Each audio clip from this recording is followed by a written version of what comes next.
Ils n'ont pas de panne d'engin, mais sont bien obligés de trimballer leur moto pour entrer dans le marché de Gbagbanou. 3 mois après la décision d'interdiction aux engins à 2 roues de circuler dans les marchés d'Antokpa, Missebo et Gbagbanou, la situation reste difficile pour les citoyens. Pour élèves et professeurs d'un collège situé dans les environs du marché, se rendre au lycée reste une corvée. Vraiment, c'est désolant. Parce que je ne peux pas toute l'année traîner la moto pour avoir accès à mon collège. Ce n'est pas bien. Cette décision-là n'est pas opportune. Ce n'est pas bon.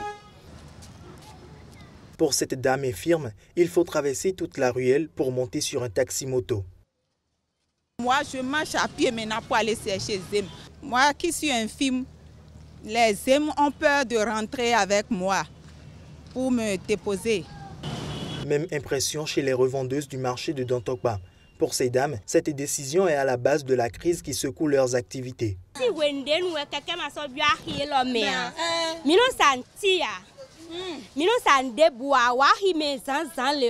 Depuis que les motos ne circulent plus dans le marché, on ne vend plus. Nous venons au marché, étalons les marchandises sans rien vendre de la journée. Lorsqu'on demande aux clientes pourquoi elles ne viennent plus, elles répondent qu'elles ne peuvent pas elles-mêmes traîner les marchandises après achat.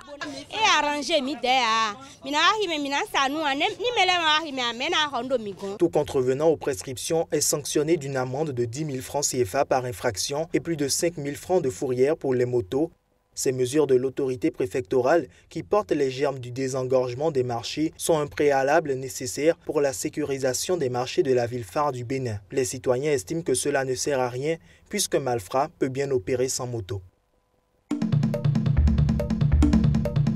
La ville éthiopienne de Bishoftu était en deuil sous le choc lundi au lendemain de la mort d'au moins une 50aine de personnes piégées dans un mouvement de foule après des affrontements avec la police pendant le traditionnel festival Oromo Irisha. Des centaines de personnes ont péri dans cet incident. Je dirais qu'environ 500 personnes sont soit mortes, soit blessées et envoyées dans les hôpitaux. Nous sommes à la recherche de plus de cadavres. Les participants ont d'abord manifesté pacifiquement leur hostilité au gouvernement en brandissant leurs bras croisés au-dessus de la tête, un geste devenu le symbole de la contestation des Oromo, principale ethnie du pays, face aux autorités éthiopiennes. Mais la cérémonie a dégénéré lorsque les dirigeants Oromo affiliés au gouvernement ont été pris à partie par la foule.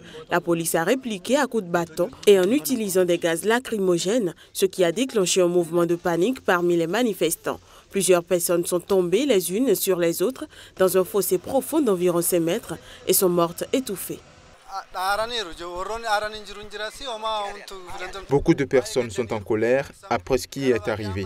Nos cœurs sont brisés à cause de cet accident horrible. J'ai entendu que 5 personnes d'une même famille sont mortes. C'est une tragédie. Mais derrière la tranquillité sourdait la colère à l'égard du gouvernement, accusé d'être à l'origine de ce drame qui a poussé les autorités éthiopiennes à décréter lundi un deuil de 3 jours. Des activistes Oromo ont appelé sur les réseaux sociaux à 5 jours de colère.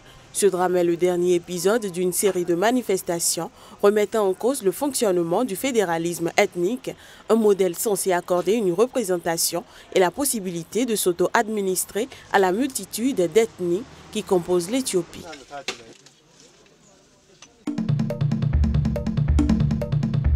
11 migrants dont 2 enfants sont morts lundi au large de la Libye alors qu'ils tentaient la dangereuse traversée de la Méditerranée à bord d'un canot pneumatique pour se rendre en Europe, a indiqué un responsable des gardes-côtes libyens.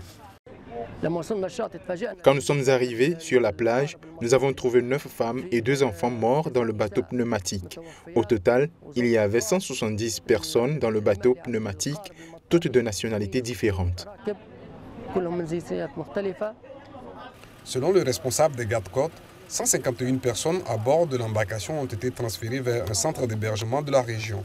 Des navires de la marine et des gardes-côtes italiens et des bateaux humanitaires comme ceux de Médecins sans frontières, SOS Méditerranée, Save the Children, CI ou encore l'Astral des Espagnols Proactiva, Open Arms, ont participé au sauvetage. Le 30 août, les gardes-côtes avaient coordonné le secours d'environ 6500 migrants.